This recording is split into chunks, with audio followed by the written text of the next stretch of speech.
«Έλα μαζί μου», είπε ο πρώην στρατιώτης, χωρίς να υψώσει τη φωνή του.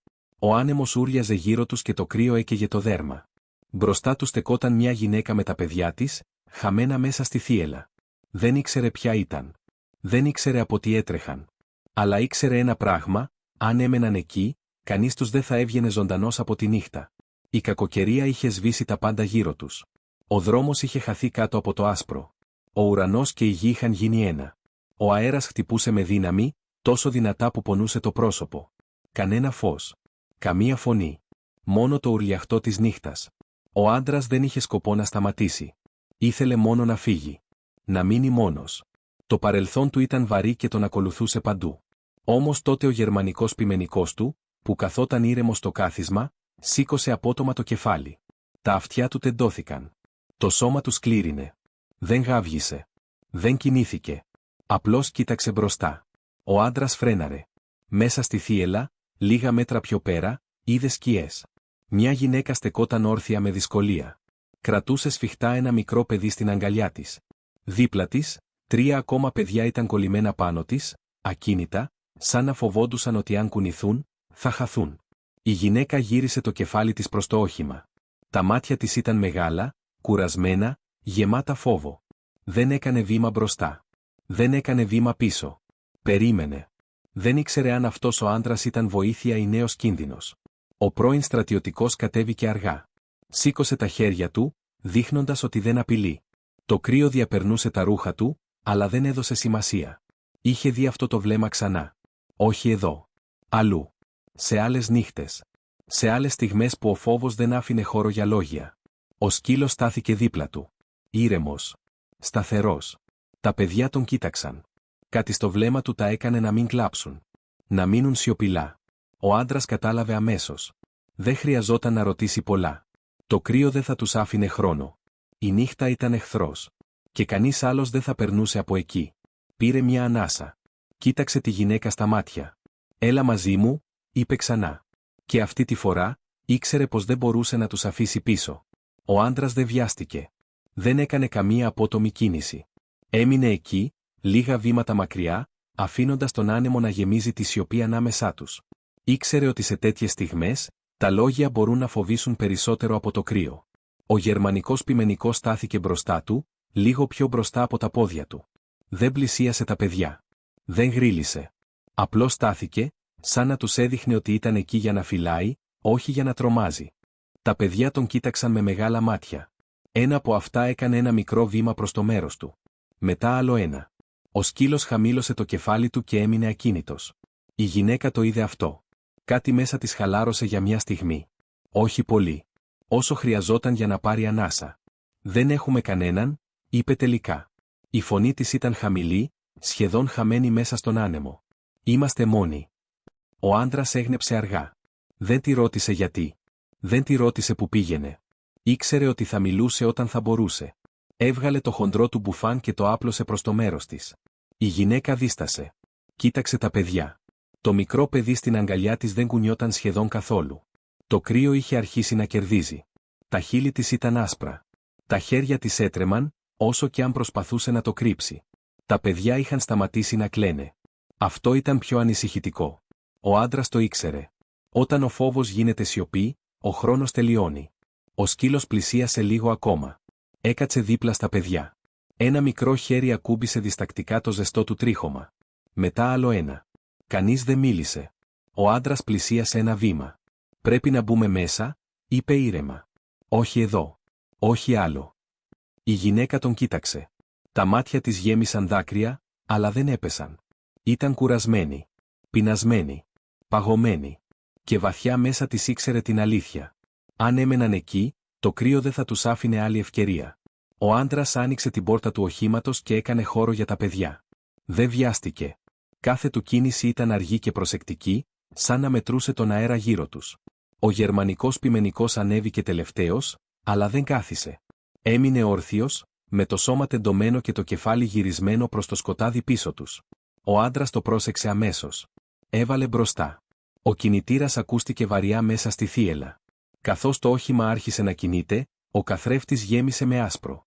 Όμως κάτι άλλο φάνηκε για μια στιγμή. Γραμμές στο χιόνι. Φρέσκες. Πολύ φρέσκες. Δεν είπε τίποτα. Ο σκύλος μετακινήθηκε ανάμεσα στα καθίσματα. Τα μάτια του δεν ηρεμούσαν. Τα παιδιά ήταν κολλημένα το ένα πάνω στο άλλο. Η γυναίκα κρατούσε το μικρό παιδί και κοίταζε συνέχεια το πρόσωπό του, σαν να ήθελε να σιγουρευτεί ότι αναπνέει. Ο άντρας έσπασε πρώτος τη σιωπή. «Ήσασταν εκεί πολλή ώρα?» ρώτησε ήρεμα. Η γυναίκα άργησε να απαντήσει. «Αρκετή?» είπε τελικά. «Περισσότερη όσο έπρεπε». Η φωνή της έτρεμε, αλλά όχι από το κρύο. Ο άντρας το κατάλαβε. Έριξε ξανά μια ματιά στον καθρέφτη. Οι γραμμές είχαν χαθεί, αλλά η αίσθηση έμεινε. Κάτι δεν τέριαζε. «Κάποιος άλλος στο δρόμο?» ρώτησε χαμηλά. Η γυναίκα σφίχτηκε. Τα δάχτυλά της έκλεισαν γύρω από την κουβέρτα του παιδιού. «Δεν ξέρω», είπε γρήγορα. «Πολύ γρήγορα. Ίσως άκουσα κάτι νωρίτερα. Αλλά ο άνεμος...» Δεν τελείωσε τη φράση. Ο σκύλος γύρισε το κεφάλι του προς τα πίσω και χαμήλωσε ελαφρά τα αυτιά. Δεν γρίλησε. Αυτό ανησύχησε τον άντρα περισσότερο. Ήξερε αυτό το σημάδι. Ήταν προσοχή. Όχι φόβος. Ο δρόμος μπροστά τους ήταν άδειος. Πίσω τους, τίποτα φανερό. Όμως η νύχτα δεν έλεγε πάντα την αλήθεια. Ο άντρας πήρε μια απόφαση χωρίς να την πει δυνατά. Δεν θα τους άφηνε. Όχι εδώ. Όχι έτσι. Όμικρον με τόνο ότι και αν τους είχε φέρει σε αυτόν τον δρόμο, δεν ήταν τυχαίο. «Θα φύγουμε μαζί», είπε τελικά. Και αυτή τη φορά, δεν ήταν απλώς μια πρόταση. Ήταν υπόσχεση. Ο δρόμος μπροστά τους είχε γίνει στενός και άγριος. Το όχημα προχωρούσε αργά, με δυσκολία, σαν να πάλευε με τη γη και τον αέρα μαζί. Το χιόνι χτυπούσε το παρμπρίζ χωρίς σταματημό. Ο άντρας κρατούσε το τιμόνι σταθερά, τα μάτια του καρφωμένα μπροστά. Δεν μιλούσε. Δεν χρειαζόταν. Τα παιδιά κάθονταν σιωπηλά στο πίσω κάθισμα. Κανένα δεν έκλαιγε πια. Αυτό δεν σήμαινε ηρεμία. Σήμαινε φόβο που είχε γίνει βαρύς. Ο γερμανικός πειμενικός είχε ξαπλώσει ανάμεσά τους, το σώμα του σαν τείχος. Το ένα παιδί είχε ακουμπήσει το κεφάλι του πάνω του. Άλλο κρατούσε το τρίχωμά του με τα δύο χέρια, σαν να ήταν το μόνο ζεστό πράγμα στον κόσμο. Η γυναίκα κοίταζε συνεχώς έξω. Μετά τα παιδιά. Μετά πάλι έξω. Κάθε φορά που ο άνεμος δυνάμωνε, σφίγγονταν. Το πρόσωπό της ήταν κουρασμένο, αλλά τα μάτια της δεν έκλειναν στιγμή. Η αγωνία της δεν ήταν για την ίδια. Ήταν για αυτά που κάθονταν πίσω της. Ο άντρας πρόσεξε κάτι στον δρόμο. Σήκωσε λίγο το πόδι του από το γκάζι. Μια σκιά. Μια αλλαγή στο χιόνι. Τίποτα ξεκάθαρο. Αλλά αρκετό. Τα χέρια του έσφιξαν λίγο περισσότερο το τιμόνι. Ο σκύλος σήκωσε το κεφάλι του. Τα αυτιά του τεντώθηκαν.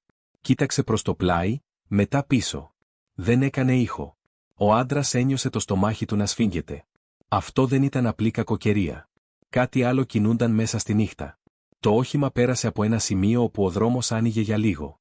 Για μια στιγμή, φάνηκαν σημάδια στο χιόνι, σχεδόν σβησμένα. Ο άντρας τα είδε. Δεν είπε τίποτα. Η γυναίκα όμως κατάλαβε. Το βλέμμα της τον συνάντησε. Δεν ρώτησε. Δεν χρειαζόταν. Η διαδρομή έμοιαζε ατελείωτη. Κάθε μέτρο έφερνε περισσότερη ένταση. Ο άντρας ήταν απόλυτα συγκεντρωμένος. Κάθε ήχος, κάθε σκιά, κάθε αλλαγή στο δρόμο μετρούσε. Και μέσα σε αυτή τη σιωπή, όλοι ήξεραν το ίδιο πράγμα. Δεν ήταν μόνοι εκεί έξω. Το όχημα σταμάτησε αργά, σχεδόν με κόπο. Μπροστά τους φάνηκε το μικρό καταφύγιο, μισό κρυμμένο μέσα στο χιόνι. Τα φώτα του έσβησαν τη στιγμή που ο άντρας έκοψε τον κινητήρα. Για λίγα δευτερόλεπτα, κανείς δεν μίλησε. Η σιωπή ήταν βαριά, αλλά διαφορετική. Δεν πονούσε όπως πριν. Ο άντρας κατέβηκε πρώτος. Ο αέρας ήταν ακόμα δυνατός, αλλά οι τείχοι γύρω τους έκοβαν τη δύναμή του. Άνοιξε γρήγορα την πόρτα για τα παιδιά. Εκείνα βγήκαν αργά, τα πόδια τους άκαμπτα από το κρύο. Ο γερμανικός πειμενικός πήδηξε κάτω και στάθηκε αμέσως δίπλα τους. Δεν έτρεξε. Δεν απομακρύνθηκε. Κοίταζε γύρω, προσεκτικά. Μόλις μπήκαν μέσα, η ζέστη τους τύλιξε σαν κουβέρτα. Ο αέρας μύριζε ξύλο και παλιό καφέ. Τα παιδιά σταμάτησαν για μια στιγμή, σαν να μην πίστευαν ότι το σώμα τους μπορούσε ακόμα να ζεσταθεί. Ένα μικρό αναστεναγμό ξέφυγε από τη γυναίκα. Τα γόνατα της λύγησαν ελαφρά. Κάθισε, κρατώντας ακόμα το παιδί κοντά στο στήθος της. «Είμαστε μέσα», ψιθύρισε, περισσότερο στον εαυτό της. Ο άντρας δεν κάθισε. Έβγαλε το παλτό του και κρέμασε τα βρεγμένα ρούχα κοντά στη ζέστη. Κοίταξε τα παράθυρα. Τις πόρτες. Τα σημεία που έμπαινε το κρύο. Όλα έπρεπε να είναι κλειστά. Στεγανά. Ο σκύλος άρχισε να κινείται στον χώρο. Περπατούσε αργά, μύριζε, στεκόταν για λίγο σε κάθε γωνία. Στάθηκε κοντά στην πίσω πόρτα. Τα αυτιά του σηκώθηκαν. Έμεινε εκεί, ακίνητος. Η γυναίκα τον κοίταξε. Η καρδιά της χτύπησε πιο γρήγορα. Η ζέστη είχε έρθει, αλλά η ηρεμία όχι ακόμα. Κάτι μέσα της δεν μπορούσε να χαλαρώσει πλήρως. Ο άντρας το ένιωθε. Δεν είπε τίποτα. Στάθηκε κοντά στο παράθυρο και κοίταξε έξω. Το χιόνι έπεφτε ασταμάτητα. Όμως, κάπου μακριά, μέσα στο άσπρο, υπήρχε μια αίσθηση κίνησης. Το καταφύγιο τους προστάτευε. Αλλά η νύχτα δεν είχε τελειώσει. Η ζέστη άρχισε σιγά σιγά να μπαίνει στα σώματά τους. Τα παιδιά κάθονταν κοντά το ένα στο άλλο, κουκουλωμένα, με τα βλέφαρα βαριά. Ο γερμανικός πειμενικός ξάπλωσε μπροστά τους, αλλά δεν κοιμήθηκε. Τα μάτια του έμεναν μισάνυχτα. Άκουγε. Η γυναίκα κρατούσε το μικρό παιδί και το κουνούσε απαλά. Για πρώτη φορά από τότε που είχαν συναντηθεί, η ανάσα της άλλαξε ρυθμό. Όχι επειδή ηρέμησε, αλλά επειδή δεν μπορούσε πια να κρατήσει μέσα της όσα κουβαλούσε. «Δεν έπρεπε να είμαστε εδώ», είπε χαμηλά. Ο άντρας δεν την πίεσε. Κάθισε απέναντί της, κρατώντας απόσταση. Της έδωσε χώρο. Ήξερε ότι η αλήθεια βγαίνει μόνο όταν νιώθει κανείς ασφαλής. «Δεν φύγαμε για ταξίδι», συνέχισε. Η φωνή της έσπασε. «Φύγαμε για να σωθούμε». Τα δάχτυλά της έτρεμαν. Τα μάτια της γέμισαν, αλλά δεν έκλαψε ακόμα. Μίλησε για έναν άνθρωπο που άλλαξε μετά από μια απώλεια. Για θυμό που έγινε αιμονή. Για βλέμματα που δεν ήταν πια ανθρώπινα. Για φόβο που μπήκε στο σπίτι τους πριν φύγουν. «Δεν μπορούσα να περιμένω άλλο», είπε. «Τα παιδιά». Δεν τελείωσε τη φράση. Ο άντρας άκουγε χωρίς να διακόπτει. Κάθε λέξη έπεφτε βαριά μέσα του. Είχε ακούσει παρόμοιες ιστορίες. Ήξερε πως η απελπισία μπορεί να σπρώξει έναν άνθρωπο πέρα από τα όρια. «Δεν ήταν το κρύο που μας έδιωξε», είπε τελικά εκείνη. Ήταν αυτός. Η σιωπή γέμισε τον χώρο. Ο σκύλος σήκωσε το κεφάλι του και κοίταξε τον άντρα. Μια ματιά αρκούσε. Κατάλαβαν και οι δύο. Ο άντρας ένιωσε κάτι να σταθεροποιείται μέσα του. Δεν ήταν θυμός. Ήταν καθαρή απόφαση. Είχαν περάσει χρόνια από τότε που είχε πάρει τέτοια στάση. Αλλά το σώμα του θυμόταν. «Δεν φταίς εσύ», είπε ήρεμα. «Έκανες αυτό που έπρεπε». Η γυναίκα έσπασε. Τα δάκρυα ήρθαν χωρίς ήχο. Όχι από φόβο πια, αλλά από εξάντληση. Για πρώτη φορά, κάποιος άλλος είχε καταλάβει το βάρος της. Ο άντρας σηκώθηκε και κοίταξε προς την πόρτα. Η απειλή είχε όνομα τώρα. Και αυτό άλλαζε τα πάντα. Από εκείνη τη στιγμή, δεν υπήρχε επιστροφή. Θα τους προστάτευε. Όμικρον με τόνο τι και αν χρειαζόταν. Η νύχτα έξω δεν ησύχαζε. Ο άνεμος χτυπούσε τους τοίχους με σταθερό ρυθμό, σαν κάτι να δοκίμαζε τα όρια του καταφυγίου. Μέσα, το φως ήταν χαμηλό. Τα παιδιά είχαν κλείσει τα μάτια, αλλά δεν κοιμούνταν βαθιά. Το σώμα τους ξεκουραζόταν, το μυαλό τους όχι. Ο γερμανικός πειμενικός σηκώθηκε αργά. Δεν τίναξε το κεφάλι του. Δεν έκανε θόρυβο. Περπάτησε μέχρι την πόρτα και στάθηκε. Τα αυτιά του τεντώθηκαν. Η ουρά του έμεινε χαμηλά. Ήταν ήρεμος, αλλά απόλυτα παρόν. Ο άντρας το είδε και ένιωσε την καρδιά του να σφίγγεται. Δεν πλησίασε αμέσως. Έμεινε ακίνητος, ακούγοντας. Στην αρχή, μόνο τον άνεμο. Μετά κάτι άλλο. Έναν ήχο που δεν ανήκε στη φύση. Αχνό. Μακρινό. Αλλά επαναλαμβανόμενο. Η γυναίκα άνοιξε τα μάτια της. Δεν μίλησε. Κοίταξε τον σκύλο. Μετά τον άντρα. Κατάλαβε. Το πρόσωπο της κλήρινε. Έσφιξε τα παιδιά κοντά της, χωρίς να τα ξυπνήσει. Ο άντρας έσβησε το φως.